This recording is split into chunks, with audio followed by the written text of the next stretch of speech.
Welcome to 5th edition of World Cashew Convention, Abu Dhabi. I am Venkat from cashewinfo.com.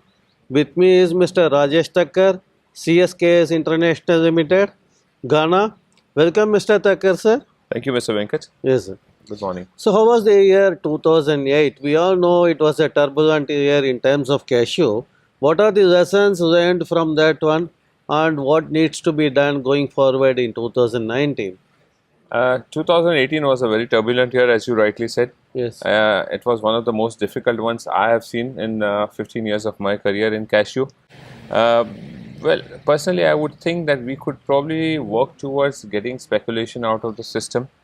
Uh, how it typically happens is with speculation, initially the season starts on a very high note. Okay. And the ground prices are raised to a level which is unrealistic.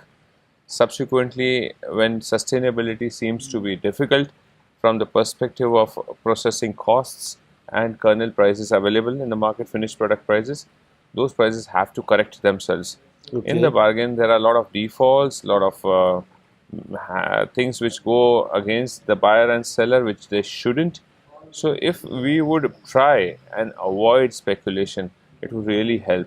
Last year, the season started at a note of about $2,300 plus Okay. per ton, and it ended in the range of $1,100. Yes. Yes, we could have a supply-demand fluctuation, which is a normal fluctuation, Yes.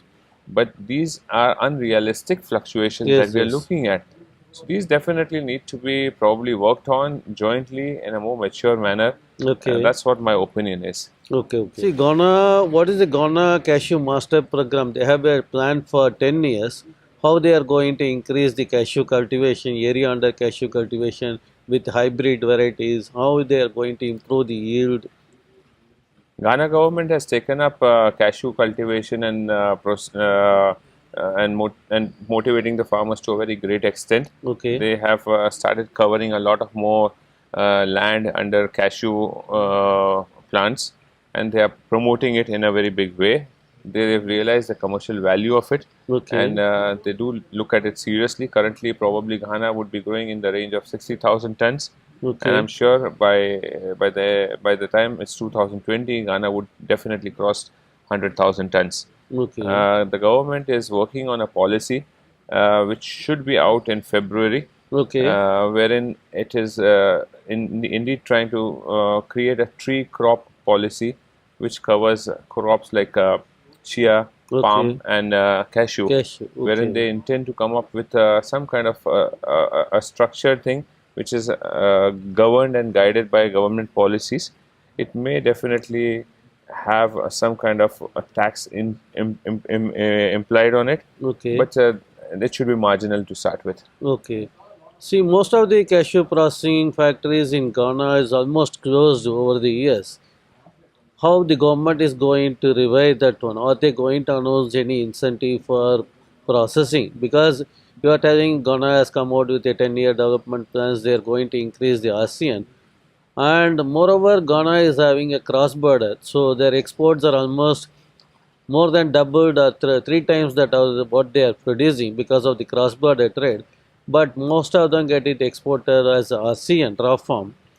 But the factories and almost it's redundant. How they are going to revive those cashew factories? Is there any specific plan for that one? We do have a challenge where you mentioned about the processing factories. Yes. Ghana has approximately, I think, 12 factories, of which we have one big one, which is Ushibra. It's a Brazilian Yes. company, and Mim Cashew, which is again a non-Ghanaian company, and we Okay. do have small-sized companies. Now, sometimes the issues could not be only availability of raw nuts. Okay. It could also be about effective management. Okay. We have seen these challenges even in non-cashew industries, where a lot of factories have started but collapsed. Okay. So that I feel is a parameter, a very strong parameter which we need to consider. Okay. As far as government policies are concerned, as I mentioned just a few minutes ago, they do intend to come up with some policy. A bill has been passed, and they Okay. are working on it. In February, we should hear, I believe, some policies from them. Having said that, yes, probably some kind of a tax structure on exports would probably help the production or the processing factories a little Okay. more, so that they are able to sustain the challenges from the traders. Okay. Okay. So I'm sure Ghana government is doing things about it, and they'll come up with some good ideas. Okay. Okay. So, what about your views on World Cashew Convention that we are organizing? I feel you all are doing a wonderful job. I Okay. mean, this is the fifth one in a row. I Yes. see a lot of effort being put in by your team, as far as selection of venues is concerned, as well as selection of keynote speakers, panels, Panels. and I mean, you all are probably up to the mark. So, at my level, I don't offer any suggestions for improvement. You all are doing pretty Okay. good, and Okay. continue the good work. Yes. See, last year a lot of unforeseen happened, like renegotiation of contracts and then defaults. How to resolve this kind of things? Maybe contract defaults from buyers or sellers hours, fluctuation in prices. How we are going to address these kind of things? If we could have some intervening bodies like maybe SEPSI or some cashew board at the side of the buyers, and we could have some kind of regulation at the selling point also. Uh, Primarily, it depends on the buyer-seller relationship. That's primary. Having Okay. said that, we would like cashew industry to be a little more mature.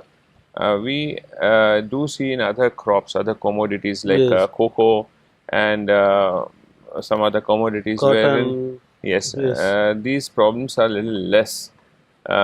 So we should all try to probably jointly work towards it in a more mature fashion, rather than think about our immediate short-term gains. Okay. Okay. For a seller, in case the prices go up, I believe he must put up with his integrity and finish supplying the order he has taken. Okay. For the buyer, if he has signed some contract, I believe they should honor it irrespective of the market went down Yes. $100 or $200, and give sleepless nights to the seller. When we see this mutually on Mutual both the sides, understanding, both yes, sides. with a lot of more maturity rather than short-term gains, because we are all here. Even after you We are dishonor going to that, do the business next year also. yes, You are we are going to all here. continue. Unless you Yes. wants to be a fly-by-night operator, do it one time and just vamush.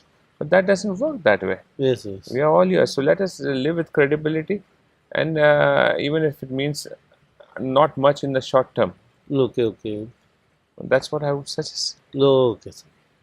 Thank you so much, sir, for Thank you, Mr. sharing your Venkat. views. Thank you. Thank you.